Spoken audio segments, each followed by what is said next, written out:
सुगंधा और उसकी सास कांता के बीच एक अजीब सी जंग रहती थी। ये जंग थी किचन में कौन ज्यादा अच्छा काम करेगा और घर के सदस्यों के दिल जीतेगा। और उनकी इस जंग में हमेशा कुर्बान होते थे उनके दोनों पति। कैसे? आइए देखते हैं इस किचन पॉलिटिक्स की कहानी में। एक दिन किचन में, माँ जी, आज मैं बना रही हूँ मेथी की सब्जी।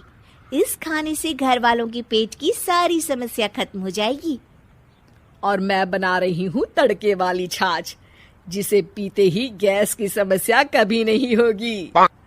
दोनों अपने अपने खाने को लेकर टेबल पर पहुंच जाती हैं। तभी सुगंधा के ससुर उसकी बनाई सब्जी की तारीफ कर देते हैं। अरे वाह, मेथी की सब्जी भी बनी है, बड़ी ही स्वादिष्ट है। वाह बहू वाह।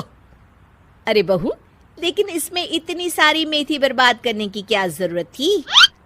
देखिए माँ जी, ये तो वो मेथी है जो आप रात में भिगोकर सुबह उसका पानी पीती हैं, और जो मेथी फेंक देती हैं उसी से मैंने ये सब्जी बनाई है।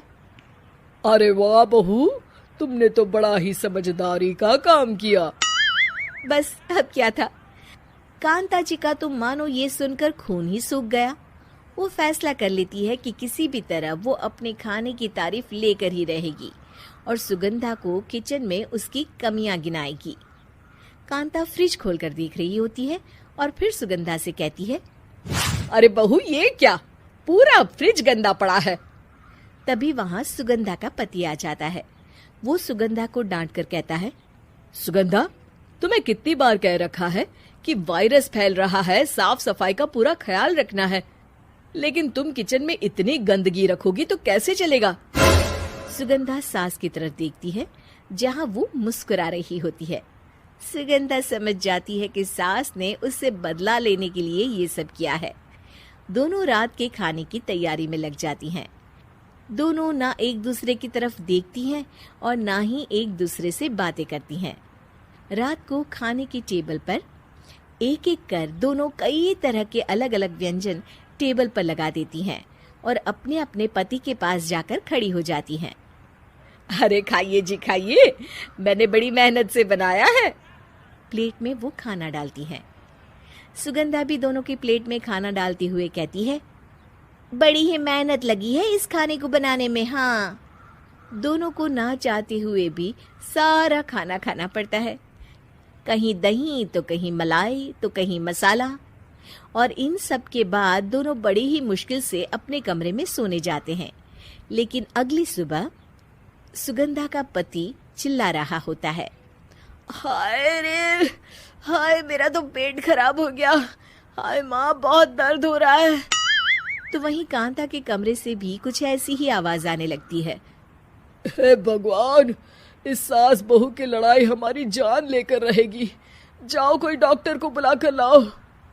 डॉक्टर आते हैं। दोनों को देखकर कांता और सुगंधा से कहते हैं, देखिए, आप दोनों इन्हें खाने में हल्का ही दीजिएगा। हो सके तो रात का खाना जल्दी खाया करे और वॉक किया करे।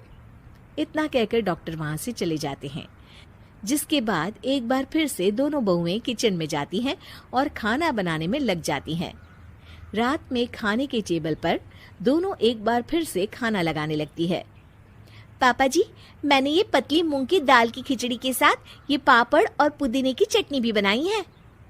अरे बहू, अभी अभी बेचारे पेट की बीमारी से गुजरे हैं, इतना भारी खाना तो डॉक्टर ने भी मना किया है ना। देखिए, मैंने आप दोनों के लिए सूप बनाया है। और दोनों उन लोगों की प्लेट में खाना डालने लगती हैं।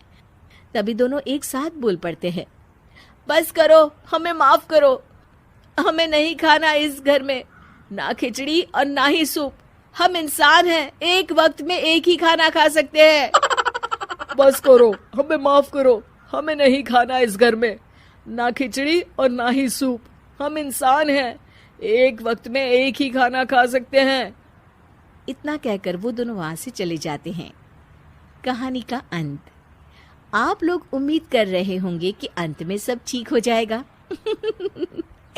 नहीं जनाब, अगर सास बहू के बीच सब ठीक हो जाए तो आप ये सीरीज देखे ही क्यों? तो मजा लीजिए इस चैनल में सास बहू से जुड़ी कहानियों का, क्योंकि ये ऐसा रिश्ता है जिसकी मिठास उसकी खटास में हमेशा ज्यादा ही रहती है।